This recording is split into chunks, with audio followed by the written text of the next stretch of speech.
Hi friends, welcome back to my YouTube channel. Last వీడియోలో మనం జెట్సన్ Orion nano బోర్డ్ని అయితే unbox చేసి చూసాం. ఈ వీడియోలో SBC board OS installation and complete setup అయితే డీటెయిల్గా చూసేద్దాం. ఓఎస్ ఇన్స్టలేషన్ కోసం మీకు ఎస్బీసీ బోర్డ్ అయితే కావాలి, పెన్ డ్రైవ్ కావాలి. నేనైతే ఒక మైక్రో ఎస్డి కార్డ్ అయితే కావాలి. నేను 128 జీబీది వాడుతున్నా. మీరు 64+ జీబీ ఏదైనా వాడుకోవచ్చు. ఎస్బీసీ బోర్డ్ని పవర్ చేయడానికి అడాప్టర్ అండ్ ఒక monitor, HDMI to DP connector కావాలి.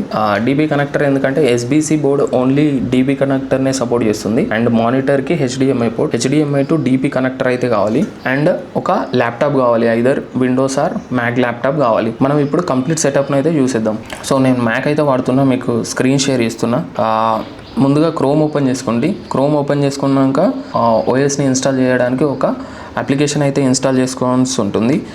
అదే బెలెనా ఎడిటర్ ఫర్ మ్యాక్ ఇన్స్టాల్ చేసుకోండి.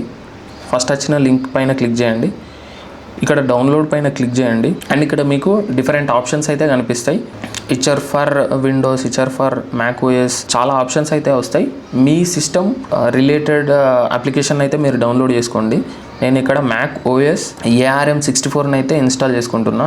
ARM64 దేనికి మీరు ఇన్స్టాల్ చేసుకోవాలంటే మీ ప్రాసెసర్ కనుక M1, M2, M3, M4, M5 అయితే మీరు ARMని ఇన్స్టాల్ చేసుకోండి. ఇన్స్టాలేషన్ అయితే స్టార్ట్ అయింది. ఇది అరౌండ్ 150 MB అయితే ఉంది. అది డౌన్లోడ్ అయ్యాక ఫైల్ని అయితే ఓపెన్ చేయండి. డబల్ క్లిక్ చేయగానే మనకి ఇలా ఒక పాపప్ అయితే వస్తుంది. ఇక్కడ అప్లికేషన్ ఐకాన్ పైన క్లిక్ చేసి జస్ట్ మీరు డ్రాగ్ చేయండి, చెక్ చేయండి. ఒకసారి మీకు అప్లికేషన్ ఇన్స్టాల్ అయిందో లేదో తెలుస్తుంది. ఇక్కడ చూడొచ్చు అప్లికేషన్ అయితే ఇన్స్టాల్ అయిపోయింది. ఓపెన్. నేను ఓపెన్ చేసుకున్నాక ఇంటర్ఫేస్ అయితే ఇలా ఉంటుంది. నెక్స్ట్ మీరు ఏం చేయాలంటే మీ కార్డ్ రీడర్లో SD కార్డ్ ఇన్స్టాల్ చేయండి. మ్యాక్కి టైప్ A కనెక్టర్ డైరెక్ట్ ఉండదు కాబట్టి నేను ఈ కనెక్టర్ని అయితే వాడుతున్నా. దీన్ని ఇన్సర్ట్ చేస్తున్నా. ఇన్సర్ట్ అయితే చేసుకున్నాక నాకు ఒక పాపప్ అయితే వచ్చింది. L1 ప్రెస్ చేసిన. నెక్స్ట్ మీరు ఏం చేయాలంటే ఓఎస్ని డౌన్లోడ్ చేసుకోవాల్సి ఉంటుంది. Jetson OS 6.2 Jetson pack SDK. కిందికి వెళ్తే ఇక్కడ మీరు చూడొచ్చు Jetson Orion nano developer kit currently running Jetson pack 6.x. మనం జెట్సన్ ఓరియన్ నానో అయితే వాడుతున్నాం. సో నానో వాడినప్పుడు 6.x డౌన్లోడ్ చేసుకోవాల్సి ఉంటుంది. ఇక్కడ చూడొచ్చు download jet pack 6.2 SD card image for Jetson Orion nano developer kit. So మీరు Jetson Orion nano developer kit అయితే వాడితే ఈ ప్యాక్ని అయితే మీరు డౌన్లోడ్ చేసుకోవాల్సి ఉంటుంది. ఇక నేను డౌన్లోడ్ పైన క్లిక్ చేశాను. డౌన్లోడ్ అయితే స్టార్ట్ అయింది. ఇది అరౌండ్ 10 GB అయితే ఉంది. నేను వీడియోని ఒకసారి పాస్ చేసి కంప్లీట్ డౌన్లోడ్ అయ్యాక మళ్ళీ రెజ్యూమ్ చేస్తాను. ఓరియన్ JP62-ఓరియన్ నానో SD కార్డ్ ఇమేజ్. ఇప్పుడు దీన్ని ఏం చేయాలంటే ఇది జిప్ ఫైల్, మనం దీన్ని ఎక్స్ట్రాక్ట్ చేసుకోవాలి. డబల్ క్లిక్ చేయండి. ఫైల్ అన్జిప్ అయితే అయిపోయింది. ఇక్కడ చూడొచ్చు ఇదే ఇమేజ్ SD-బ్లోగ్ ఇమేజ్ అని ఉంది కదా, ఇదే ఇమేజ్ అరౌండ్ 24 GB అయితే ఉంది. ఇప్పుడు మనం SD కార్డ్లో ఈ ఇమేజ్ అయితే ఫ్లాష్ చేయాల్సి ఉంటుంది. దీనికోసం ఈ అప్లికేషన్ ఓపెన్ చేసుకోండి. బ్యాలెన్సర్. ఇక్కడ ఇమేజ్ని మనం డిఫరెంట్ ప్లేసెస్ నుండి తెచ్చుకోవచ్చు.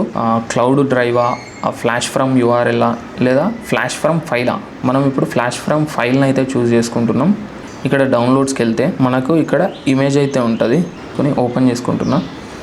అయిపోయింది. ఇమేజ్ని అయితే సెలెక్ట్ చేసుకున్నాం. సెలెక్ట్ టార్గెట్ ఉంది. పెన్ డ్రైవ్ని కనెక్ట్ చేశాం కాబట్టి ఇక నాకు మా స్టోరేజ్ డివైస్ అని అయితే చూపిస్తుంది. నేను ఇన్సర్ట్ చేసుకున్న మెమరీ కార్డ్ వచ్చేసి 128 GB. ఈ మా స్టోరేజ్ని అయితే సెలెక్ట్ చేసుకున్నా. నెక్స్ట్ ఫ్లాష్ చేయడం అంతే. ఫ్లాష్ చేస్తే మనకు ప్రాసెస్ అనేది స్టార్ట్ అవ్వడం జరుగుద్ది. ఇక నన్ను పాస్వర్డ్ అడుగుతుంది, నా సిస్టమ్ పాస్వర్డ్.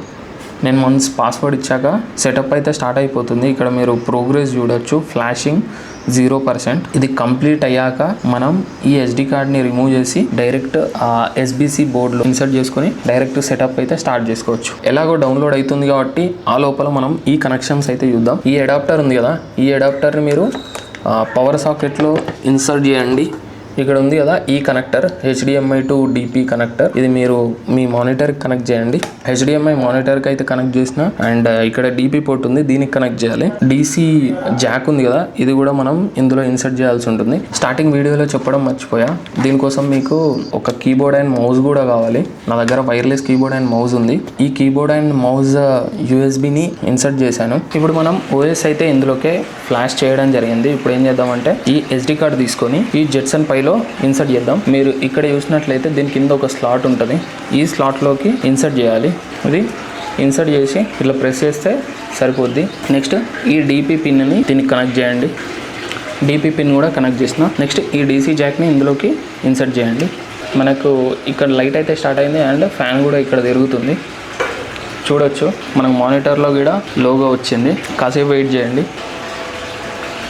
ఇక్కడనైతే స్టార్ట్ అవుతుంది, బూట్ అవుతుంది. ఇది ఫస్ట్ టైం బూట్ అయినప్పుడు కొంచెం టైం అయితే తీసుకుంటుంది, బట్ నెక్స్ట్ టైం నుండి చాలా ఫాస్ట్గా బూట్ అయిపోతుంది. చూడండి మనకు బూట్ అయితే అయిపోయింది. ఇది UI అండ్ ఇక్కడ నేను నా వైర్లెస్ మౌస్ అండ్ కీబోర్డ్ని జెట్సన్ బోర్డ్ కనెక్ట్ చేసిన. ఐ యాక్సెప్ట్ పైన క్లిక్ చేసి కంటిన్యూ క్లిక్ చేస్తున్నా అండ్ లాంగ్వేజ్ సెట్ చేసుకోమంటుంది. నేను ఇంగ్లీష్ సెలెక్ట్ చేసుకున్నా. కొంచెం సెటప్ ప్రాసెస్ అయితే ఉంటుంది అండ్ కీబోర్డ్ లేఅవుట్ వచ్చేసి నాకు ఇంగ్లీష్ US అండ్ USని సెలెక్ట్ చేసుకుంటున్నా. కంటిన్యూ అండ్ ఇక్కడ నెట్వర్క్ అడుగుతుంది, వైఫై కనెక్ట్ చేసుకోవచ్చు.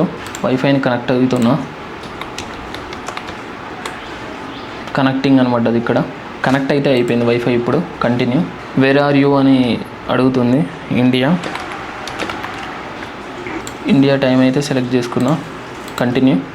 ఇక్కడ నా నేమ్ అడుగుతుంది, Srikanth Udnala. Your computer name Srikanth desktop అని ఆటోమేటిక్ వచ్చింది. పిక్ ఏ యూజర్ నేమ్ వచ్చింది శ్రీకాంత్ అండ్ పాస్వర్డ్ అడుగుతుంది. నేను సింపుల్ 4 డిజిట్ పిన్ అయితే పెడుతున్నా. కంటిన్యూ. సో ఇక్కడ యాప్ పార్టీషన్ సైజ్ అడుగుతుంది. ఆ సైజ్ అడిగినప్పుడు ఇందులో డిఫాల్ట్గా ఆల్రెడీ ఒక వాల్యూ అయితే వస్తుంది. నాకు 1,20,000 అని వచ్చింది.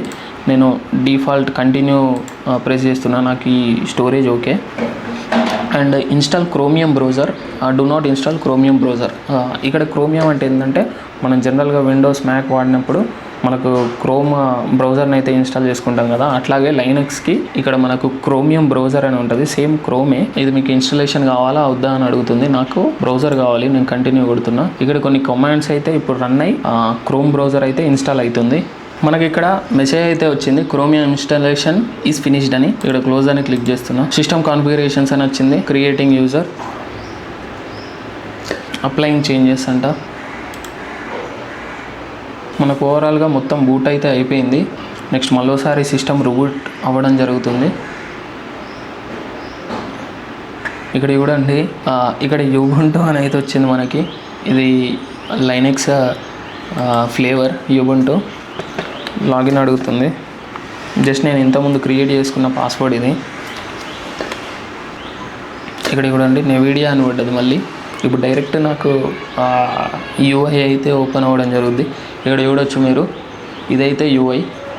ప్రజెంట్ ఇది స్కిప్ చేస్తున్నా. ఏదైనా అకౌంట్ మనం దీనికి లింక్ చేసుకోవచ్చు. Enable Ubuntu pro skip for now, skip కొట్టేస్తున్నా. ఇది కూడా స్కిప్ చేస్తున్నా. You are ready to go. ఇక్కడ ఏమైనా మీకు అప్లికేషన్స్ కావాలా అని అడుగుతుంది. మనకు ప్రజెంట్ ఏం అవసరం లేదు. డన్. ఇది ఓవరాల్గా సెటప్ అయితే. ఇక్కడ మీరు చూడొచ్చు కొన్ని జెట్సన్ రిలేటెడ్ వెబ్సైట్స్ అయితే ఉన్నాయి. యాక్టివిటీస్లోకి వెళ్తే ప్రజెంట్ ఏం లేవు. అండ్ ఇక్కడ ఫైల్స్ ఉన్నాయి, చాలా ఆప్షన్స్ అయితే ఉన్నాయి. ఇక్కడ షో అప్లికేషన్స్ అని ఉన్నాయి. ఈ జెట్సన్లో ఉన్న అప్లికేషన్స్ ఇవన్నీ. ఓవరాల్గా ఇదైతే సెటప్. మనం అప్కమింగ్ వీడియోస్లో AI మోడల్స్ని రన్ చేసి చూద్దాం. అసలు ఈ జెట్సన్ బోర్డ్ ఎలా పర్ఫామ్ చేస్తుందో అనేది మనం డీటెయిల్గా చూద్దాం. ఇది ఈ video. Thanks for watching my video. Please subscribe to my YouTube channel.